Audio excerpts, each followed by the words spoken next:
Sejarah tuh seru kalau diceritain dengan cara yang benar.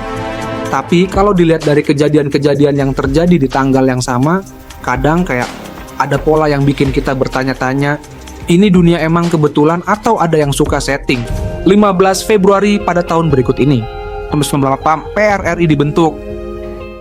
Di Padang, sekelompok orang serius banget ngeluarin ultimatum ke Jakarta. Kalau ini zaman sekarang, pasti mereka bikin grup WhatsApp namanya Pejuang Sejati. Terus adminnya langsung tanggepin pesan, Jakarta, ini ultimatum kita. Kalau nggak dijawab 1-24 jam, bakal ada aksi lebih lanjut. Tapi masalahnya, Jakarta nggak baca pesan karena sinyal masih lemah di zaman itu. Jadi ya udah, PRRI keburu terbentuk. 1945, Kanada ganti bendera. Di saat yang sama, di belahan dunia lain, Kanada malah sibuk nyari bendera baru. Awalnya mereka punya bendera merah Kanada, tapi ada yang nyeletuk, bro, ini kayaknya terlalu biasa. Kita butuh sesuatu yang lebih merah dan putih, tapi unik. Akhirnya lahirlah bendera daun maple. Sementara itu rakyat PRRI di Indonesia lagi sibuk diskusi serius. Rakyat Kanada mungkin lagi debat warna daun. Daunnya agak oranye, nggak bisa. Itu bukan patriotik, itu kayak daun musim gugur. Dua presiden Ekuador digulingkan lagi. Sementara di Kanada bendera baru udah mulai dijahit. Di Ekuador ada satu bapak bernama Jose Maria Velasco Ibarra yang lagi-lagi digulingkan. Gimana enggak? Ini kali keempat dia digulingkan. Kayaknya rakyat Ekuador tiap beberapa tahun tuh bikin polling. Jose Maria Velasco Ibarra masih relevan atau enggak? Dan hasilnya selalu enggak. Kalau ini zaman sekarang, mungkin Jose udah bikin TikTok sambil joget Guess who's back, back again. Tapi komentar netizen isinya, bro udah cukup please. 6 konstitusi Kuba baru. Wah, di saat Jose lagi packing koper buat minggat dari istana, Kuba malah bikin konstitusi baru lewat referendum. Gue yakin ada yang protes. Kenapa kita harus referendum? Ini ribet bro. Tapi ketua panitia jawab, biar demokratis. Terus ada yang nyeletuk, tapi hasilnya udah ditentuin duluan kan? Dan ketua panitia cuman senyum sambil nutup map hasil referendum. 1982, rig pengeboran tenggelam.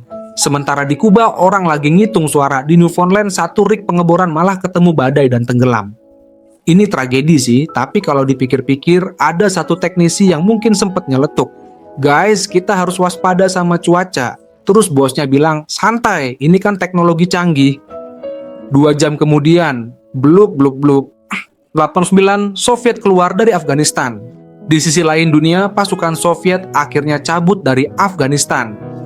Tentara Soviet yang terakhir keluar, mungkin udah kayak bapak-bapak pas kondangan. Oke ya, kita pamit dulu, makasih buat semua kenangannya. Tapi rakyat Afghanistan kayak, Lo, kalian datang aja nggak diundang. Sekarang pamitnya kayak resmi banget. 20 The Crystal Maze tayang perdana. Di Inggris, sementara orang-orang di berbagai belahan dunia sibuk sama politik dan perang, ada satu stasiun TV yang bilang, kayaknya dunia butuh ya hiburan.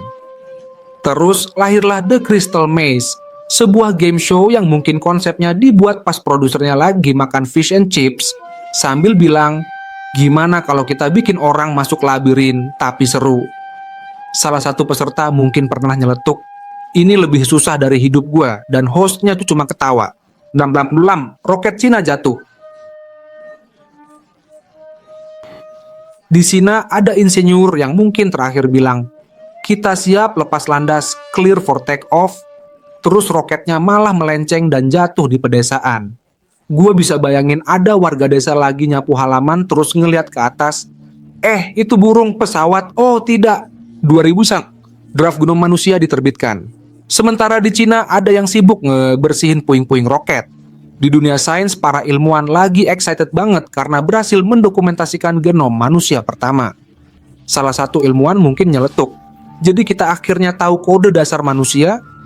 Terus temennya jawab, iya, tapi sekarang tugas kita lebih berat, memahami apa artinya. 2003, protes global anti perang Irak. 2 tahun setelah itu, dunia kembali sibuk dengan protes anti perang. Saking besarnya, ini masuk rekor sebagai demonstrasi terbesar sepanjang masa. Ada yang mungkin datang cuma buat vibes, ada yang serius, ada yang ngajak gebetan dengan alas biar kelihatan aktivis. 2005 YouTube diluncurkan. Setelah protes besar, muncul satu platform yang bakal mengubah cara orang melihat dunia, YouTube. Para pendirinya mungkin nggak nyangka kalau suatu hari platform ini bakal diisi video dari segala jenis. Dari teori konspirasi sampai tutorial bikin telur dadar.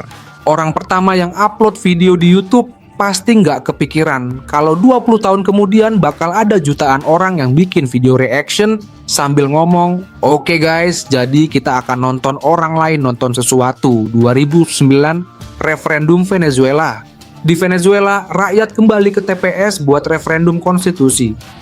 Mungkin ada yang udah mulai capek, bro, tiap beberapa tahun kita referendum, kapan santainya?